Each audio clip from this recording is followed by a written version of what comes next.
This little sponge changed the way that we as a society do our makeup. But at least from my experience, I was just told to get this thing wet and give it a go. Today I want to go more in depth and teach you actually how to use this sponge, little tips and tricks I've learned along the way to get the most flawless application possible. Now let's go back to the basics. When your sponge is wet like this, it's going to absorb more product from your face and it's going to give you a lighter and dewier application. And when your sponge is dry, it's not going to pick up as much product from your face and it's going to give you a more full coverage and matte finish. Now I'm going to take you through my makeup routine and show you how I use the sponge. My skin is already prepped. Starting with foundation, I go in with a damp sponge. Now this is very important. When people say damp sponge, you're going to put this dry sponge into water and you're gonna squeeze it. And I mean squeeze it like 4 to 5 times underneath the water until it gets like almost double the size. You're gonna wring it out as much as you can, and a lot of people stop there and wonder why they're not getting a good application with their sponge. You need to take the next step and grab a towel, paper towel,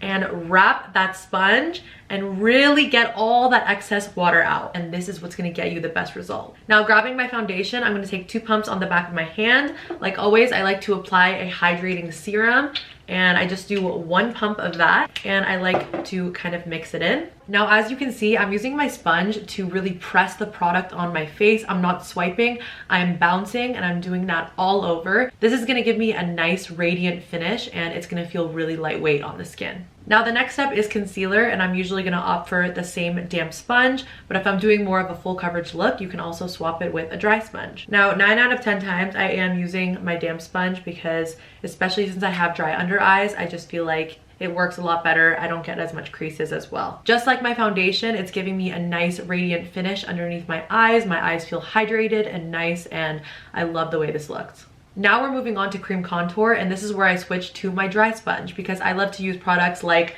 the Charlotte Tilbury contour wand. I also love this Merit contour stick. These formulas are very blendable, and on the skin, if you're using a really damp beauty sponge, it can tend to soak up all the product and there's no product left. Taking my dry sponge and just using that to blend it out. Now, just like my foundation, as you can see, I'm not swiping. I am tapping that product into the skin. Swiping it actually removes the product, so you really want to make sure that you are pressing it in. Oftentimes when I'm doing blush and I'm using a damp sponge, it's actually removing and disturbing the product underneath, and I don't want that. I want the products to be working in harmony with one another and not creating bald spots on my face. I'm gonna grab some blush on the back of my hand, and I'm gonna take my dry sponge and work that product in like so, and just apply it directly to the face. Applying your cream blush with a dry sponge is very similar to using a brush.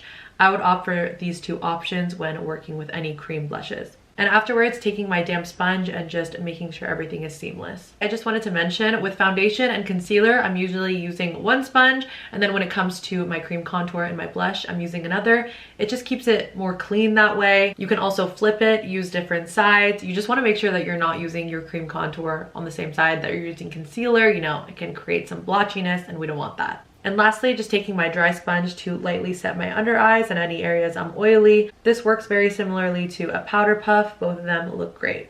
I'm just gonna give myself a nice spray-a-rooney.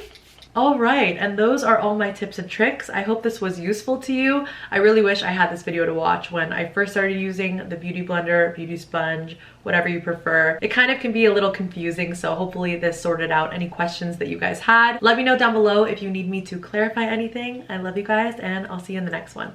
Bye.